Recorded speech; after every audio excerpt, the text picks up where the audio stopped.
Mr. Jaitley, you have seen two sets of reactions. One, the formal response of India saying this is barbaric, this is inhuman, this is unacceptable.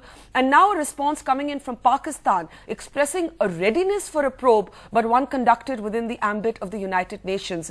I imagine this would not be acceptable to India. Well, obviously this will not be acceptable to India, and rightly so. It should never be acceptable to India. You see, Pakistan has made a habit out of living in denial.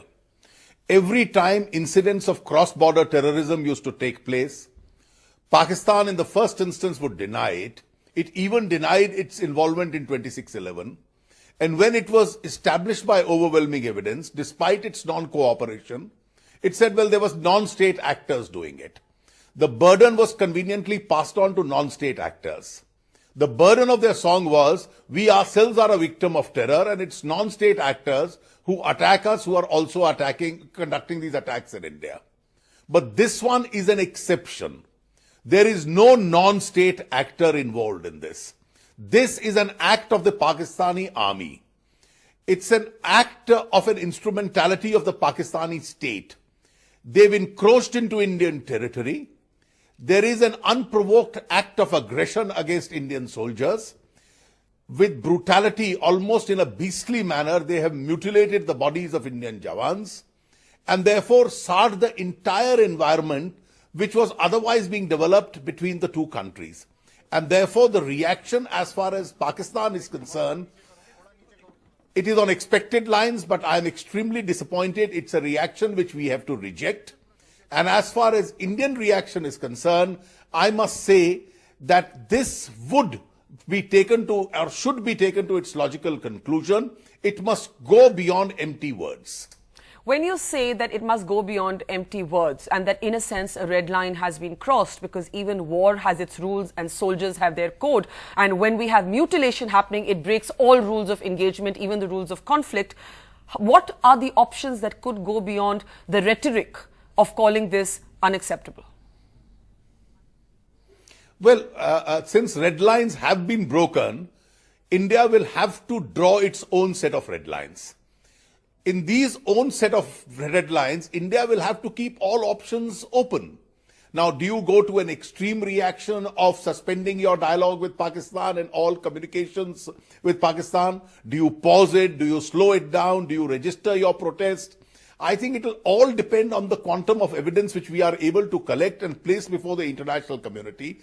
Needless to say, it's almost certain India couldn't have engineered these killings itself. The fact that Indian soldiers have been attacked and mutilated in this manner, and the first reaction with some material of the Indian army, which we have good reason to believe, is that Pakistani army is responsible for this. I think as the situation progresses, you will have to draw your own set of red lines. Pakistan has breached the trust which we have been trying to build up for the last few years. We must now realize that that spirit of Sharm el-Sheikh can never be the spirit in dealing with Pakistan, and therefore all options must be kept open, and we must watch the reaction of Pakistan to the evidence which India would eventually collect and present before the international community. Mr. Jaitley, there seems to be a division within this government on what a Pakistan policy should be. There are suggestions that the Prime Minister in some ways has remained fixated on what's called his Pakistan project, that there are other naysayers within his government. There is, of course, now the pressure and the very strong pressure of public opinion, of public anger, of public anguish. On the other hand, there are also those who are realists who say that, that since war is not an option, what can a country do but to keep talking, complain when something like this happens and just keep talking? Do you accept that latter logic at all, or do you believe that the time has come to review what has come to be an uninterrupted dialogue process, which is what the Sharm el-Sheikh joint statement said, but then India disassociated itself from that commitment, but in effect that is what is happening? Well, we can't continue to live in an environment where we propagate this gush-gush diplomacy and will never deviate from it, irrespective of the fact that we regard war not to be an option for India, but every rule of that war is broken by Pakistan. I am not for a moment a warmonger or advocating anything of that effect, but at the same time, the level of dialogue with Pakistan, the pace at which it is to be carried on, the pauses, the halts, All these are options which are not to be stated in advance, but these are all options which are available in any sensible diplomacy to a country. And if Pakistan chooses to conduct its relationship with India in this manner, then I am sure the government of India will have to keep all options in mind. Has the opposition been in touch with the government? Have you conveyed your sentiments to them? Well, I am given to understand, I have not spoken to her directly, but my colleague Sushma ji has perhaps spoken. That was what I was just conveyed to me. I'll have to confirm this to somebody in the government. But that apart, our sentiments are very clear. We share the sentiment of the whole country. And the sentiment of the whole country is one of pain, one of anguish. There's a huge amount of anger as far as India is concerned, which can determine the level of engagement and the kind of engagement that we need to have with Pakistan. Mr. Jaitley, in many ways, there is a shadow that hangs over us since 1999 and the Kargil conflict. And when you hear the father of Captain Saurabh Kalia, whose body returned home to us in an extremely, unspeakably mutilated condition at that time, you now have his father going to the court saying, let's take this to the International Court of Justice. India has been wary of doing this, both under your government and the Congress government, for not wanting to internationalize what we consider to be a bilateral dispute. But when you see the pain of human beings like Captain Kalia's father, the families of Lance Naik Hemraj and Lance Naik Sudhakar Singh today as they receive one body without a head and another body in a mutilated condition, do you believe it's time for India to look at an international forum like the International Court of Justice? Well, I think it's a conscious strategy which the government of India will have to determine, keeping all factors in mind.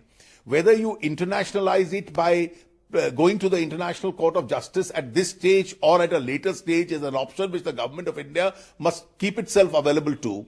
But at the same time, placing all these facts with hard evidence before the international community is extremely important. One important pressure on Pakistan is that Pakistan is named and shamed for these kind of acts. You mentioned 1999. It was Kargil. There have been repeated acts of terror, the attack on Indian Parliament, the attack on the Jammu and Kashmir Assembly, several acts of cross-border terrorism, 26/11 in Mumbai, and now you have this invasion virtually into Indian territory where Indian soldiers are mutilated in this manner. These are no small acts. And therefore, the government of India, the Indian state as such, will have to take a very conscious and a strict view of this. We can't keep compromising with our sovereignty with these kind of attacks and invasions repeatedly. When you say name and shame those responsible, what do you believe that in a sense campaign, what shape should it take? Because even in the past, and you know this, you've been in government, you're a senior leader of the opposition, international pressure has been brought on Pakistan. It was brought on Pakistan in 99 during the Kargil war. It was brought on Pakistan after 26/11. But America and Pakistan are locked into their own, some say utilitarian, you scratch my back, I'll scratch yours equation. Details of who were guarding these areas as far as Pakistan was concerned, who the likely suspects within the Pakistani army were.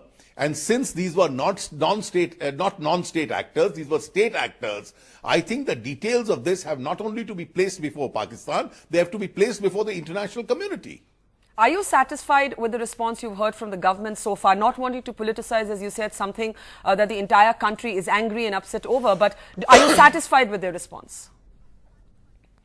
Well, I would be more satisfied with government response if the government realizes that this is no time for the spirit of Sharm el-Sheikh when these kind of incidents take place. This is a time where the government of India must keep all options open, draw its red lines, because Pakistan has indulged in an act which breaches the trust which was being built up between the two countries. This conduct of Pakistan is an abject warning to India. And the warning is you continue to negotiate, you continue to advocate engagement, you continue to advocate peace, but Pakistan as a state with its own style of functioning and its own compulsions could indulge in acts of this kind. So the government of India will have to keep all options open. It need not necessarily announce those options at this stage, but they must be in the back of the mind of those who plan Indian democracy, Indian diplomacy. One last question. Till last week, we were watching India-Pakistan cricket. That was the environment. There was a visa agreement that has been recently signed to make people-to-people travel easier. There has been economic trade which has seen some sort of progress.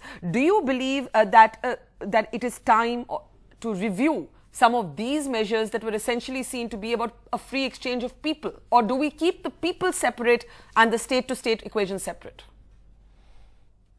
Well, we were building all these as confidence-building measures so that the relationship between the two countries becomes as normal as possible. But what Pakistan is doing is just not cricket. This is no ordinary act of brutality, mutilating soldiers in this manner. And I am sure the government of India will also be conscious of the fact that it has completely soured the environment which was being built up after events of the recent past. And therefore, it's likely to have its impact on how these events unfold themselves in the months to come. Absolutely. In fact, the Pakistan regiment has been named. Those are the level of details that are now available in the public domain. And ceasefires, Mr. Jaitley, usually manifest themselves with an exchange of fire. This time, it has actually been an infiltration of Indian territory and then, of course, the mutilation. If you were in government, Mr. Jaitley, what would you do at this point? Well, if we were in government, we'll certainly review the level of engagement and the pace of engagement with Pakistan.